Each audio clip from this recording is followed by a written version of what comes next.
তোমরা যারা ২০২৫ সালের উচ্চ মাধ্যমিকের পরীক্ষার্থীরা আছো, আজকের এই ক্লাসটি তোমাদের জন্য খুবই গুরুত্বপূর্ণ হতে চলেছে।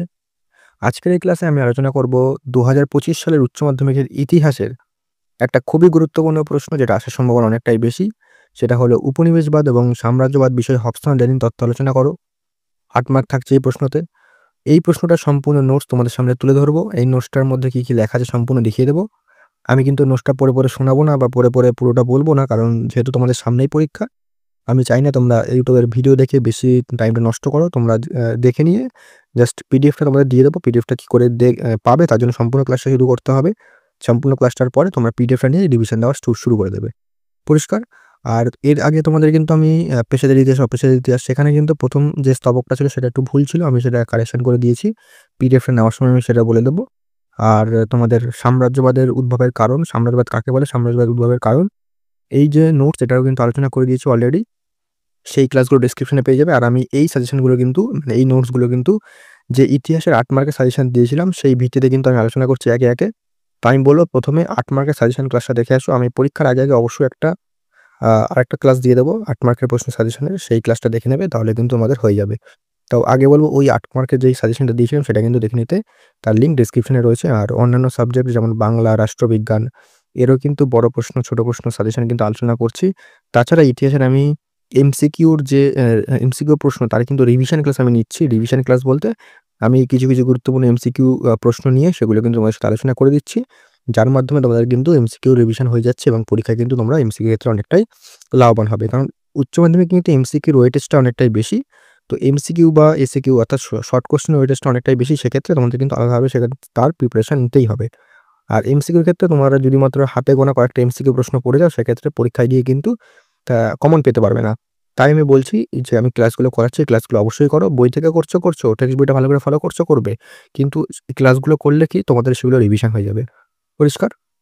তো শুরু করছি আজকের ক্লাস। দেখো, আমি জাস্ট দেখিয়ে দেবো, তোমার পিডিএফটা কি করে পাবে, হয়ে যাবে। তাহলে প্রশ্নটা মানে এমন আসবে যে উপনিবেশবাদ ও সাম্রাজ্যবাদ বিষয়ে হবস আর লেনিনের তত্ত্ব আলোচনা করো। ৮ মার্ক থাকছে। তো এখানেই প্রথমে, ঠিক আছে, এখানে প্রথমে একটা ভূমিকা টাইপের লিখবে তোমরা। এখানে কিন্তু পুরো একবারই লিখে দেবে, ঠিক আছে? আমি যেভাবে লিখেছি পুরো একবার লিখে দেবে। এখানে মানে হবস আর লেনিন তথ্যটা কি সেটার ব্যাপারে একটা ধারণা দেওয়া রয়েছে। তো এটা প্রথমে একবারে লিখে দেবে, এভাবে স্তবক না করে একবার লিখে দেবে, তাও কোনো সমস্যা নেই।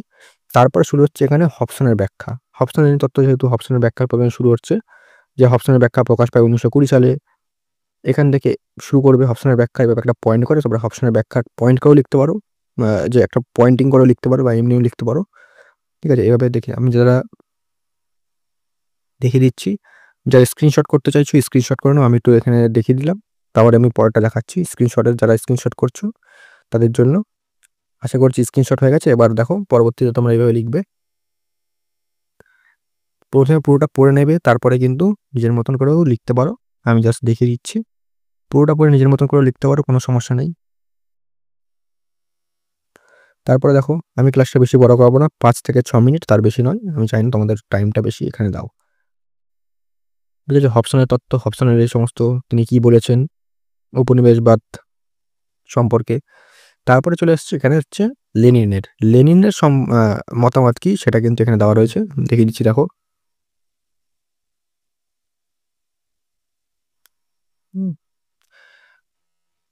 স্ক্রিনশট করে নাও অথবা লিখে নাও। এখন লেখার টাইম, আমি জানি লেখার টাইম নেই, তাও তোমরা চাইলে কিন্তু লিখে নিতে পারো, বা স্ক্রিনশট করে বা পিডিএফগুলো কিন্তু ফোন থেকেই পড়তে পারো, কোনো সমস্যা নেই। যার পড়তে সমস্যা হয় তারা কিন্তু লিখে নিতে পারো।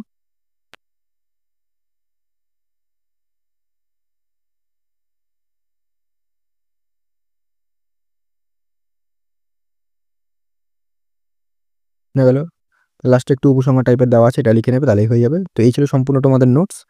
এর পিডিএফটা কোথায় পাবে? পিডিএফটা তোমার ডেসক্রিপশনে একটা হোয়াটসঅ্যাপ নাম্বার দিয়ে দিয়েছি, সেই হোয়াটসঅ্যাপ নাম্বারে মেসেজ করলে এই পিডিএফটা সম্পূর্ণ পেয়ে যাবে।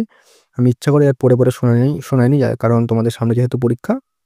আর তোমরা পিডিএফটা নিয়ে কিন্তু অবশ্যই রিভিশন দাও, যাদের হয়ে গেছে তারা রিভিশন দাও, যাদের হয়নি তারা কিন্তু অবশ্যই এটা কিন্তু করে নাও, কারণ এই প্রশ্নটা কিন্তু খুবই গুরুত্বপূর্ণ। তো দ্বিতীয় অধ্যায় থেকে আমি 2টো প্রশ্ন আলোচনা করে দিলাম, মানে নোটস দিয়ে দিলাম। এর পরবর্তী যে সমস্ত অধ্যায়গুলো রয়েছে সমস্ত অধ্যায়ে কিন্তু এভাবেই তোমাদের নোটস আলোচনা দিয়ে দেবো। আমি পরীক্ষার আগে সমস্তটা কভার করে দেবো। তো এগুলো নিয়ে কিন্তু পড়াশোনা শুরু করে দাও। যারা করনি বা যারা করেছো তারা কিন্তু অবশ্যই রিভিশন দাও। রিভিশনটাই কিন্তু সবথেকে ইম্পোর্টেন্ট। রিভিশন যত বেশি দেবে তত কিন্তু তোমাদেরই সুবিধা হবে।